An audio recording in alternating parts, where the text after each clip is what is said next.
Joining us as she usually does around this time, political commentator, media columnist, former Member of Parliament and councillor and lawyer Hilary Calvert joins us now.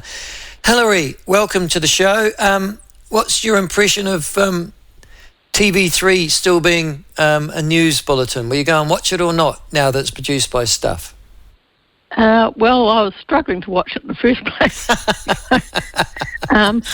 But the good news is that I can not watch that and not see what Stuff has to say both at once now. Ah, yes. That's a weird treat, isn't it? Yes. It's clearly obvious, though, that it's going to be a Stuff broadcast and that very few of the News Hub staff will be saved at all. It's just that Stuff is now going to produce a commercial bulletin for TV3. I think it's a risk, actually, a commercial risk of for Stuff, but there you go. Yes, I was amazed and not in a good way, surprised, of the comments that Miles made this morning. And the word delusional just came to the top of my head. The comment he made about us journalists, we have some of us quite extreme left-leaning views, but we don't let it affect us. Yeah. Really? Yeah. Really? I know. Unbelievable. And I know. I'm happy for people to say, I've had this argument locally here with the ODT, and I'm happy for people to say, I have left-leaning views, I acknowledge that, and I'm aware of that whenever I do anything, and I work hard to make sure that, I take that into account, that I've got a tendency to have that viewpoint on. That's good, because everyone has one. It's just acknowledging it and managing it, like managing conflicts of other sorts. It's a conflict. And for him to say there's no conflict because we're just professional. Goodness me, is he not listening to people? Does he, even if he believed that, once people say we don't trust you because you seem to be a biased pack of asses, and he still just says, well, no, we're just professional. And Stuff comes from the same sort of stable, but if he's but I did say, Hilary, at the start of that interview, I said, the self-introspection of the mainstream media in general and this perception that it's not their fault. And ta-da, Miles Thomas from the Better Public Media Trust rides out, sort of illustrating that magnificently, I thought, over the next 25 minutes of that interview. I didn't hear the beginning of it. I just heard the second part of his interview, and I thought you couldn't have got somebody demonstrating that more adequately than Miles did. But if they're teaching people, no wonder they've got a problem. Yes, that was the point too that came out of that as well, was that if you look at the makeup of the Better Public Trust, or the Better Public Media Trust, and of its directorships, they're all university academics who teach journalism or are involved in the journalism world. And you're right, Hilary, if they're training the next generation of journalists, you would expect Mr. Marks and Mr. Hagel to be playing prominent roles, I would assume, and also that education. Yeah. Did they used to not train journalists? Is that because they went to papers and papers? So I can answer that question. question. More like apprenticeship. You will not believe this. I can actually answer that question. And I'll tell. Okay, here it goes. When I left school at the end of the 7th form, my great-uncle, not my uncle, but my great-uncle. No, well, I can answer that question. My great-uncle, Doug Rees, R-E-E-S, was the associate editor of the Napier Daily Telegraph. And for some strange reason, I left school thinking that I wanted to be a journalist. This is me. And are you back, Hilary? Yeah, I got so far as your uncle. Okay. My uncle was the editor of a provincial newspaper in Hawke's Bay. And I wanted to be a journalist, believe it or not, when I left school. And he offered me a job as a trainee journalist. Cadet. As a cadet journalist, that's right. So you if you were going into journalism, you were going into the print media, you became a cadet straight away. So you went usually straight from school to news media or to a newspaper. The broadcast journalists of that time were different because I looked at that as well, and you had to be accepted into broadcast in school.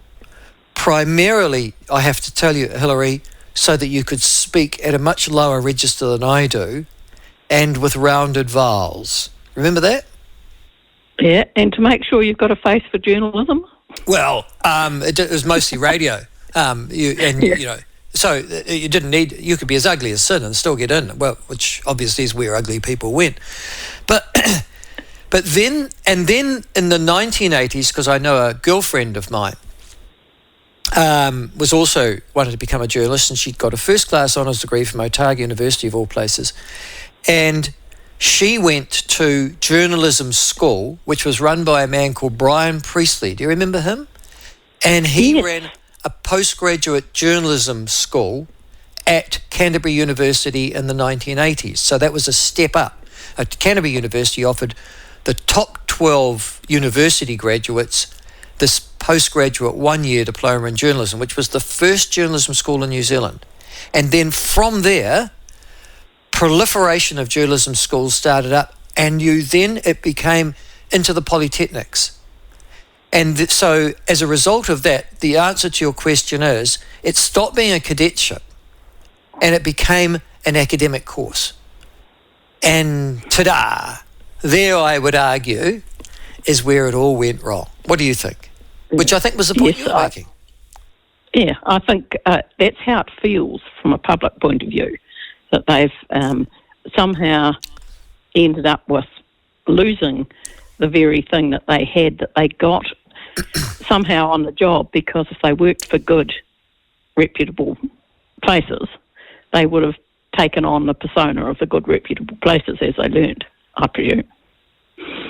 Yes, of course they did. So as a cadet journalist, for example, I went in and talked to my uncle and said, what will I be doing? And he showed me.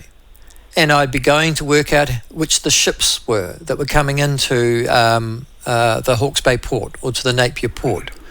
I'd be ringing up the police and asking them what incidents occurred that day. It was pretty prosaic stuff, and they weren't going to trust you with anything until you had the basic skills. You could have gone to the flower show to see who won the chrysanthemums. Yeah, and if you were, and you also drew the Booby Prize. So one of the things he said is, you're really interested in cricket, Michael. I'll get you to report on the cricket scores. Now, he didn't want me to report on the cricket matches. He just wanted me to get the scorecards, and so they'd be ready for the sports section on Monday. Well, we had an editor in the ODT who was doing the racing page. There you go. I mean, I'm not saying he wasn't doing other things too. I'm just saying that he has that and had that in his background. Yeah. All right. All right. Anyway, I just think that's where the rot set in, and a perfect storm has turned up. And even when you mentioned to Miles John Campbell, I think you said something like, seriously, are you including John Campbell in that unbiased lot? He said, look, yes, he said, effectively. Yes. How could he? Yes. Delusional. I know. So that is what I'm saying. We are not going to get from any of the media, and I'm afraid that Mr. Thomas rather proved that this morning, any sense that they are the problem. The problem is everybody else's, and it includes obviously you and me, Hilary, as well. And added to that, there's an information problem. You suggested that councillors could get information through Lagoimas better than through local government official information request, better than you can as a councillor. I've had two things back recently from those sorts of requests. One that had at the top of it, when it was returned to me, private and confidential. What? An official Information Act bit of information. And at the top, private and confidential. What were they thinking? I don't know. Do they know. Seriously think that could be private? So you can't possibly share it. I've given you the information, but you can't possibly share it with anybody else. Well, I say that. I just think it's typo, so I will share it. But on the other hand, and that's from a council. On the other hand, I got something this morning from NZQA because I was following up asking them for information about UE pass rates from different schools. And it's taken two weeks to get back to me. And what they've said is during the consultation process for this OIA, we've been asked by a third party for the identity of the person making this request. Do you have any objection to your identity being disclosed to a third party in relation to this request? So I'm presuming that is, why would a third party know that you'd requested or even know that the request had been made? Yes, well, I've sent something back saying, seriously, the Herald printed this information. I'm not a subscriber and I would like it too. Yes, I do object. Who is the third party and why are you consulting them? What's the difficulty of just giving it to me as soon as is practicable? And indeed, there's nothing about third parties, as I remember, in the Local Government Official Information Act or in the official government. This is the ministerial version. Yeah. Oh, the ministerial. But I don't think there's anything suggesting that they can. No, so they've consulted with somebody else who says, and who's asking anyway? Yeah, really? Yeah, that's right. Who's asking anyway has nothing to do with whether I can receive the request. Yeah, agree. So even when what I'm saying is that's another problem with getting facts and news out there is local and central governments being difficult in sharing it. Yes, and again, it's not the governance team who are being difficult in sharing it. It's the staff and the bureaucracy of government, central and local. Yes. That one came from the team for ministerial inquiries or something. Chief executive of the ministerial team or whatever. What are they even looking at it for? Yep. It's an official information request, not a chief executive, would you like to give her something request. Agreed.